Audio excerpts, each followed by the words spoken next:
Guys ఎప్పుడు ఒకే విధంగా పాలక్ పన్నీర్ చేసుకునే బదులు సింపుల్గా ఇలా పాలకూర పన్నీర్ అయితే ఒకసారి ట్రై చేయండి. అదైతే చాలా ప్రాసెస్, కానీ ఇదైతే సింపుల్గా అయిపోతుంది అండ్ టేస్ట్ కూడా సూపర్ అంటే సూపర్. మీరు ఎప్పుడు ఇలానే చేసుకుంటారండి.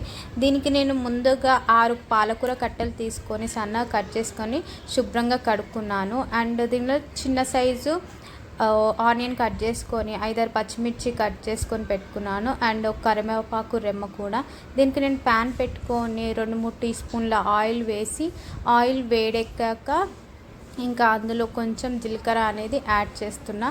అండ్ జీలకర్ర యాడ్ చేసేసి కొంచెము జీలకర్ర వేగిన తర్వాత అందులో ఆనియన్స్, ఇంకా సన్నగా తరిగిన పచ్చిమిర్చి, నిలువుగా తరుక్కోవాలి పచ్చిమిర్చి, అలా అయితేనే బాగుంటుంది టేస్ట్. అండ్ కలుపుకొని ఇలా అయితే ఫ్రై చేసుకోవాలి. అండ్ ఇందులో కరివేపాకు వేసి ఒకసారి ఇలా కలిపి కర్రీకి సరిపడా సాల్ట్ ఇప్పుడే వేసేసుకోవాలి. ఆనియన్స్ కూడా తొందరగా ఫ్రై అయిపోతాయి. అండ్ చిటికెడు పసుపు వేసుకొని అండ్ 1 స్పూన్ అల్లం వెల్లుల్లి పేస్ట్ వేసుకొని బాగా కలుపుకోవాలి. ఆనియన్స్ బాగా బ్రౌన్ కలర్ వచ్చేంత వరకు మనము చూసుకొని ఇంకా దాని తర్వాత అందులో అయితే పాలకూర వేసి, ఇంకా పాలకూర మంచిగా వేసేసి ఇంకా వాటిని కలుపుకోవాలి.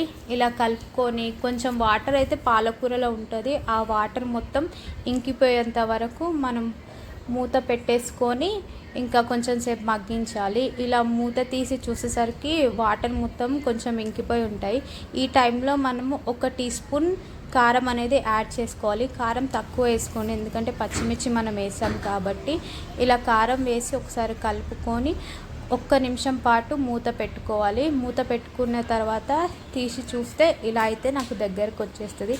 ఈ టైంలో మనము 1 స్పూను గరం మసాలా, 1 స్పూన్ వచ్చేసి ధనియాల పొడి వేసుకొని ఒకసారి కలుపుకొని అండ్ 100 గ్రామ్స్ పన్నీర్ ముక్కలు ఇలా చిన్న చిన్న సైజులో కట్ చేసుకొని తీసుకొని ఇందులో వేసేసి ఒకసారి కలుపుకోవాలి.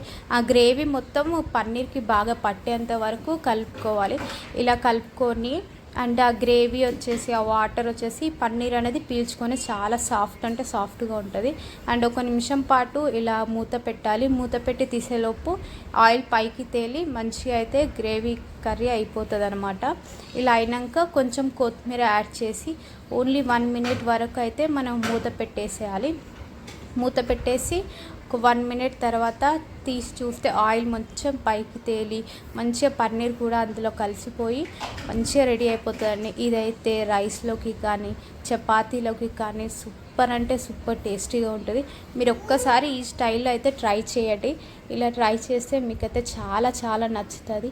మళ్ళీ మరి మీరు ఇదే స్టైల్లో అయితే ప్రిపేర్ చేసుకుంటారు. నేనైతే ఇది ఒకసారి ట్రై చేశాక ఎప్పుడు కర్రీ చేసినా నేను ఇలానే పాలక్ అండ్ పన్నీర్ వేసి